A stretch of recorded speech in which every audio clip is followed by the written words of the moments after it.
there went the thing. All right, so we're back to Yochanan after our little Hanukkah adventure. Kind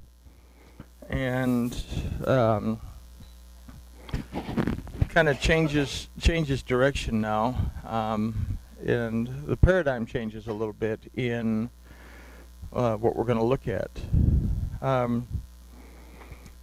There's a difference in what we see as a parent and what we don't see. For example, we live in this outside world, and we can all see each other, and I see there's a piano in the room. I'm driving down the road, I see the streets, and we live in a world where we are actually denser than the environment that we're in as far as matter goes. But when we come up to a lake or come up to an ocean, all we see is the water. We're not aware of the fact that inside of the water there's all kinds of life forms, and some life forms that we haven't even come to recognize. And this is what our relationship with our Elohim is like.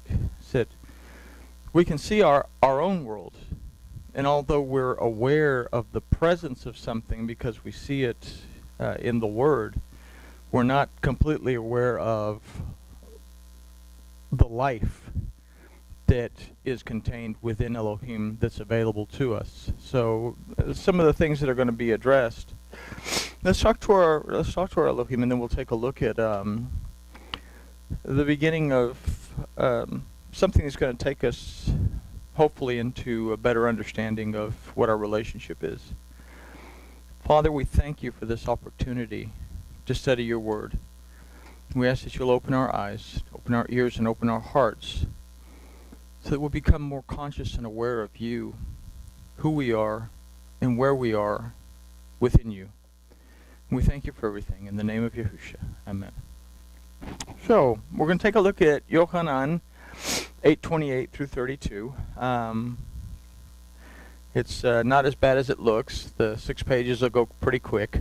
But in our studies of Yochanan, we've focused on the questions of where are you, who told you, and what have you done? Basically, the first 3 questions of the Torah.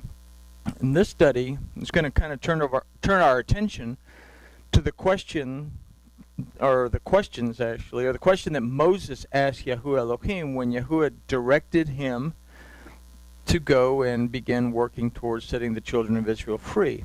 And Moses asked, "Who am I?" And then he also asked, "Who shall I say sent me?" So these are 2 questions that we're going to kind of start to explore in this study. So we're looking at 5 verses. And we begin with verse 28 of Yochanan chapter 8 that says, Yahusha therefore said, when you have lifted up the son of Adam, then you know that I am, and I do nothing of myself, but as the Father taught me, I speak these things. And he that sent me is with me. He has not left me alone, for I always do the things that are pleasing to him. As he spoke these things, many believed him. Yahusha therefore said to those Yahudim that had believed him, if you abide in my word, you are truly my Talmudim. You are my students. You're my disciples. And you shall know the truth, and the truth shall make you free. And that's the second time that this comes up within this chapter. So these verses are going to provide us with the information that we need to understand who we are in our journey and by whose authority we function in our own lives and the lives of those with whom we interact. And becoming aware of who we are and by whose authority we exist becomes our liberation. It's what sets us free. We say, well, freedom from what? And we'll kind of address that question in the next study because that's the exact question that Yahusha's asked. So let's start with verse 28. Yahusha therefore said, when you have lifted up the son of Adam, then shall you know that I am, and I do nothing of myself, but as the Father taught me, I speak these things. So, topically, we look at this and we're starting, we get this initial impression that, okay, well, Yahusha is something special and all this, and this is the Western thought that comes in. We want to deify Yahusha. But we have to understand this is actually teaching us something. And if we say that Yahusha is an example of what we must become, then we need to be able to put ourselves into this verse. So we have to take the first phrase into account. Yahusha therefore said, this will establish our authority to speak. And we consider this idea, we're going to look at this idea again later down in the lesson. So the word for and said is vayomer. That means to speak, but it also refers to something spoken from the heart. And we've learned that the heart of Yahuwah, our Elohim, is his Torah. And we have understood from Yochanan chapter 1 that Yahusha as the word of Yahuwah in human form, and that Yahusha means the redemption, deliverance, and restoration of Yahuwah. So what we have to consider in this is that Yahusha is speaking with the authority of the Torah, and it is something that the Yochanan community needed to understand, and it is something that we have to understand. What authority do we have? We have the authority that's given to us by the word of Yahuwah our Elohim. But it doesn't stop there, and we'll learn a little bit more about that in a minute. Yahusha was and is the example of what the complete Adam is to be and what we must strive to become. If we understand this, then we can consider the phrase, when you have lifted up the son of Adam.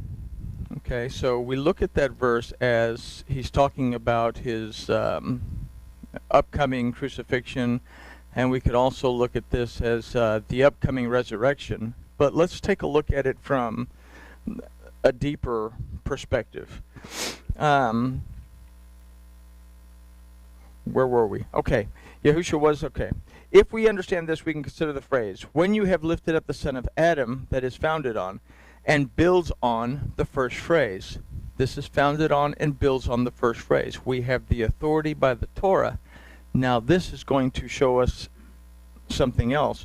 The word used for when you have lifted up is le ma'ala, that from the root Allah means to go up, to ascend to meet, and we must take into account that this word also means to be exalted and to become superior.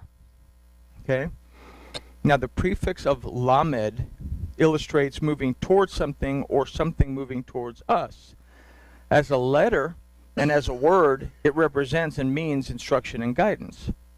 Now we also have a prefix mem in this that serves to say of or from, but the mem is also a letter that represents the word of Yahuwah.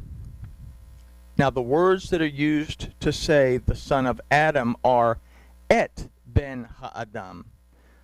So we've learned from past studies that ben, okay, it means son, but it comes from the root bana that means to restore and to establish. The word Adam, we know, means humankind. So now it's not just talking about the son of man, but we're talking about something that refers to the whole of humankind.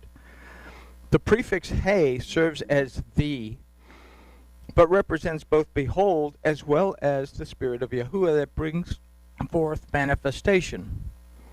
And the et is an object pointer in Hebrew grammar, but we've considered that as it is the first and the last letter of the Aleph Beit, it is a representation of the word of Yahuwah.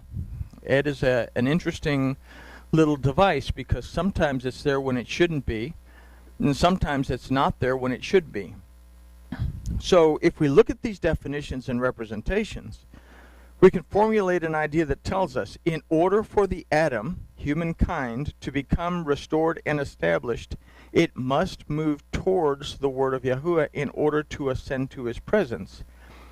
In this, the Adam is exalted to where we become aware of the presence of the Spirit of Yahuwah in our daily lives and affairs. Okay? So this is actually a phrase of transformation. If we understand this, we can consider the other definition of the word Allah, which means to become superior. The Adam before sin was superior to the Adam in its present state.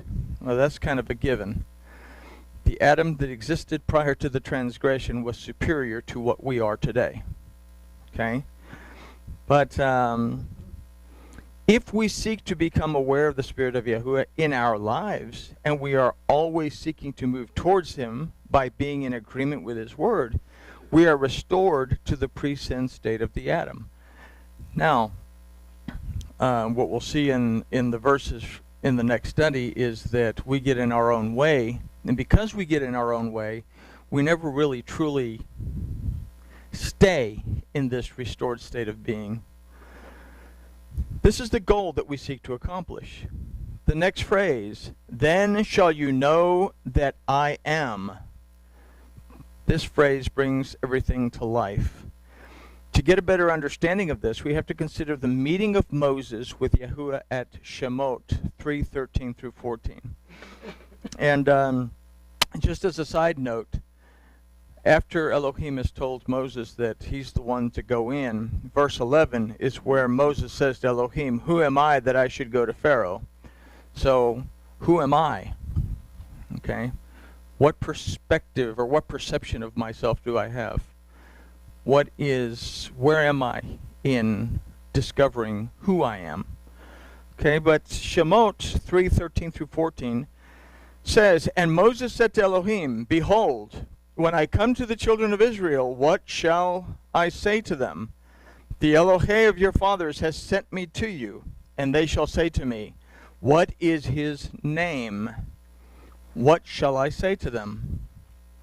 And Elohim said to Moses, I am that I am. And he said, this you will say to the children of Israel, I am has sent you. Now the phrase, I am that I am, is Eyeh Asher Eyeh, that more specifically means, I will be what I will be. And we could also read this as saying, I will be what you perceive me to be. And this idea is expanded in verse 15 of Shemot chapter 3, where Elohim then said to Moses, this you shall say to the children of Israel, Yahuwah, Elohim of your fathers, the Elohim of Abraham, the Elohim of Yitzhak, the Elohim of Yaakov, has sent me to you. This is my name forever, and it is my memorial to all generations. Within that, we have a very huge statement that backs up this concept of Eyeh Asher Eyeh, and that takes us back to what Yahusha is saying about I am. Our modern theology wants to link Yahusha saying I am to the fact that he was the I am in this particular verse. But he's actually saying something much more significant than that. Yahuwah follows up this last statement, or his last statement to Moses, by reminding him of his name. Okay? In the Proto-Sinaitic Hebrew of Moses' day, we have to understand that with Moses, he wasn't reading this Hebrew script that you have on your paper. This is what the name of Yahuwah would have looked like in this Proto-Sinaitic language, in the Proto-Sinaitic language that Moses understood. Okay? And if we look at the name of Yahuwah, we look at the letters themselves, because the letters themselves are basically drawings that illustrate the idea of what the letter is representing. Okay, so if we look at the Yod, we have a letter that means in the strength of the arm. The next one we have is Hey, which is somebody holding their hands up, trying to get your attention. And the idea here is something of, behold, pay attention. Then we have this Vav that's a nail. So it's representing an attachment to something else. And again, we have this idea of attention. So what we get from this, the idea presented in the name, is that the strength of what we perceive is attached to our perception. The strength of what we perceive is attached to our perception. In other words, we see, we believe, or what we see or believe is what will be. I will be what you perceive me to be. Okay? I can have faith in Yahuwah Elohim and know that that power is going to work, or I can kind of have that sort of, I go to church once in a while. I have this part-time relationship because it's not even a relationship. Religion's my hobby, and I go to service, and if hopefully the pastor's not going to bump his gums so much at the line at Applebee's, because if I have that kind of relationship, then I really don't believe that this thing called God is going to manifest anything in my life. I can pray all I want, but I pray and I don't believe it. So Yahusha said, let it be done to you according to your belief. And this is what the name of Yahuwah reminds us of, that our perception, the strength of our perception, is attached to our perception. Okay? So the very name of Yahuwah Elohim serves to remind us that our lives and our relationship to Him in our lives is based on the power of our perception in all things and at all times. If we can understand that concept, then we can look at the phrase, then shall you know that I am, from a different perspective. The word for shall you know in this phrase is takiru, that literally means you will get to know or come to know. Okay? This word illustrates that our seeking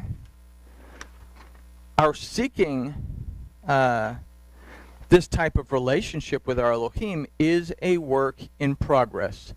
And that's something that we can all take comfort in. Okay?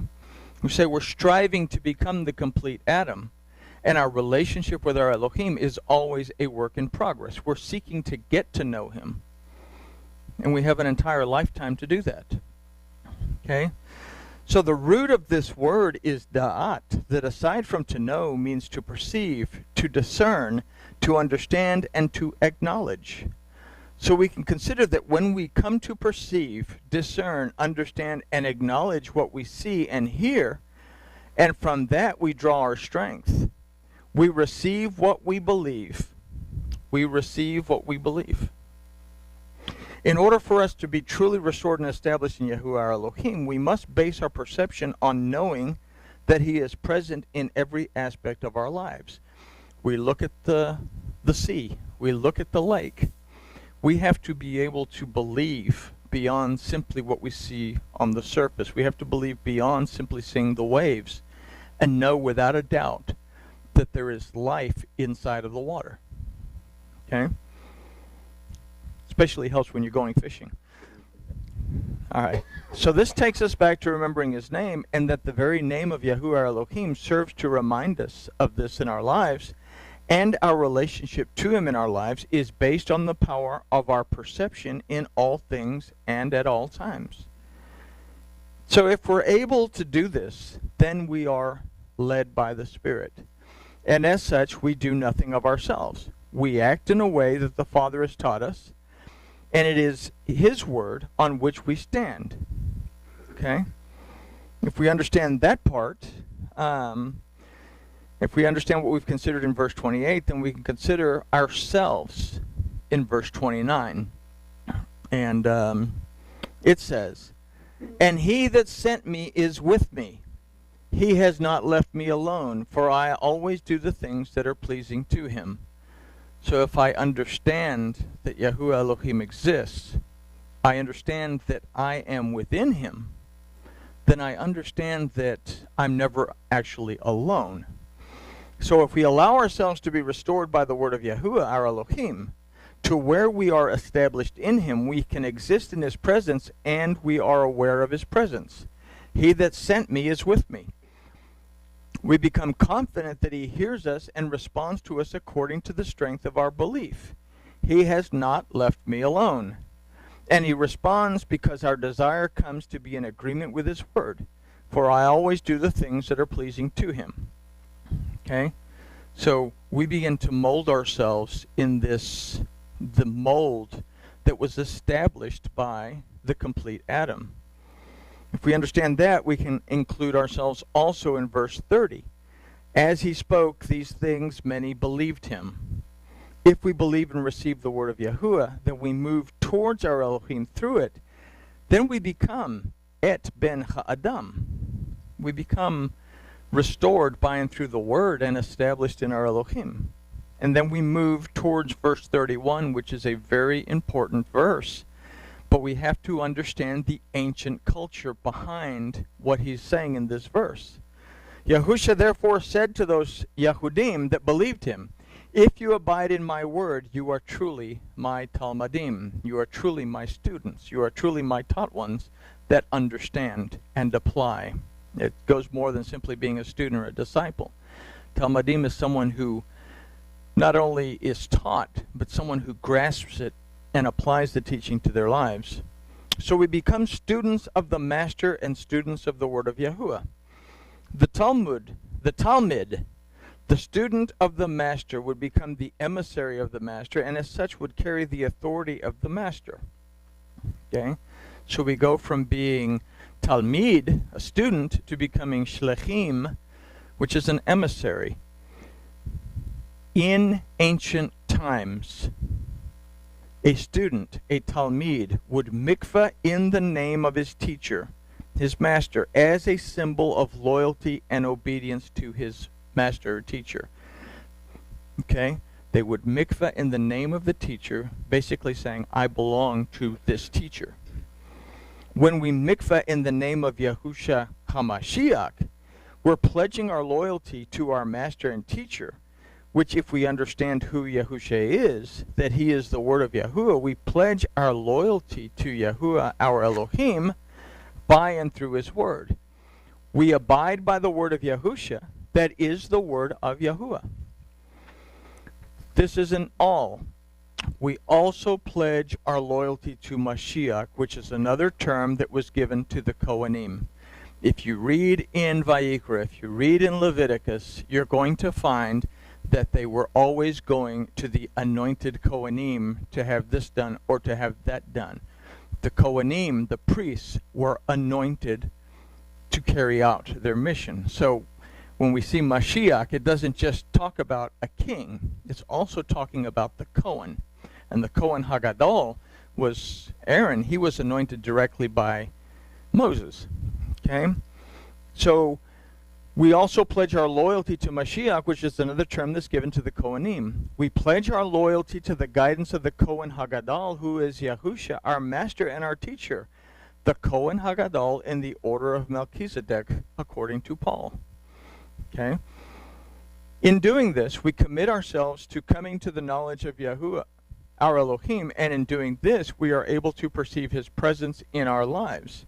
It is in this that we live according to verse 32 that says, and you shall know the truth, and the truth shall make you free.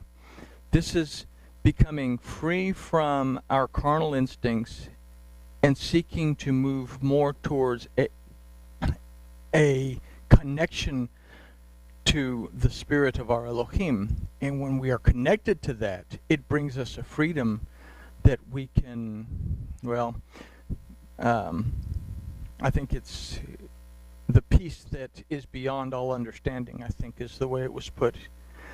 So we're going to consider, however, in the next study that we get in our own way when we allow our preconceived ideas based on our doctrines and dogma to cloud our perception of Yahuwah our Elohim and Yahusha as his word and our master and teacher.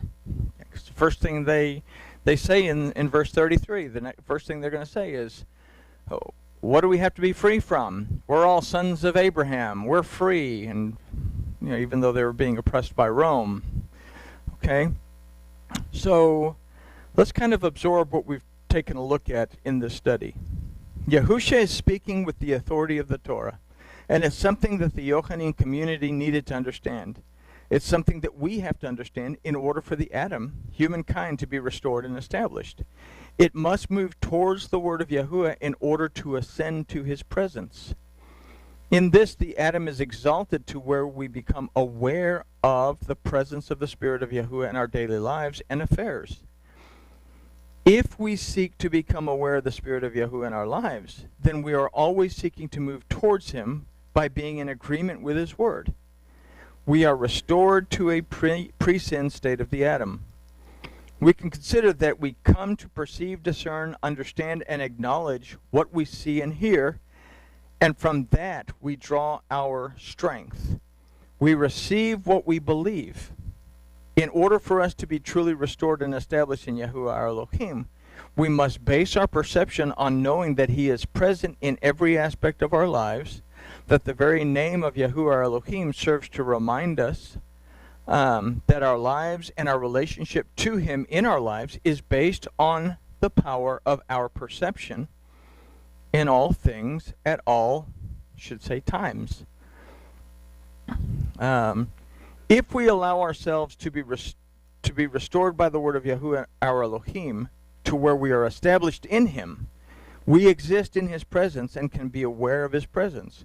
We become confident that He hears us and responds to us according to the strength of our belief, and that He responds because of our desire. Our desire comes to be in agreement with His word. We believe and receive the word of Yahuwah and move towards our Elohim through it. We become students of the Master Yahusha and students of the word of Yahuwah. We pledge our loyalty to the Master and the Teacher, which if we understand who Yahusha is, that He is the word of Yahuwah, we pledge our loyalty to Yahuwah our Elohim by and through His word. We also pledge our loyalty to the guidance of the Kohen Hagadol, who is Yahusha, our Master and our Teacher. In doing this, we commit ourselves to coming to the knowledge of Yahuwah our Elohim, and in doing this, we're able to perceive His presence in our lives. It is by and through the word of Yahuwah that we are set free from the bondage of our carnal confines and become connected spiritually to our Elohim. Now, when I say becoming free of our carnal confines, yes, we're still going to be flesh and blood people who go to work or do all the things that we do, but we're going to have an awareness that our Elohim is present with us. It's literally as if you can see into the water and see the fish. You can literally feel the presence, the breath of Elohim with you. So we can now answer the question of, who am I? By stating that we are the Talmudim of our Master and Teacher Yahusha, and that our authority is based on the word of Yahuwah, in whom we live and move and have our existence. So we have to ask the corny question, who are you? Is the next question. So what we're going to see in this study and in the next study takes us back to the concept that we've talked about quite a few times over the years, and it's the concept of this, that letter Tet.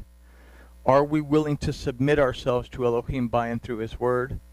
Or are we, like we'll read next week, so built up in our dogma and our doctrine that it keeps us in this solid state that we cannot see beyond what's underneath the water? I guess with that, we'll say that grooviness has been achieved.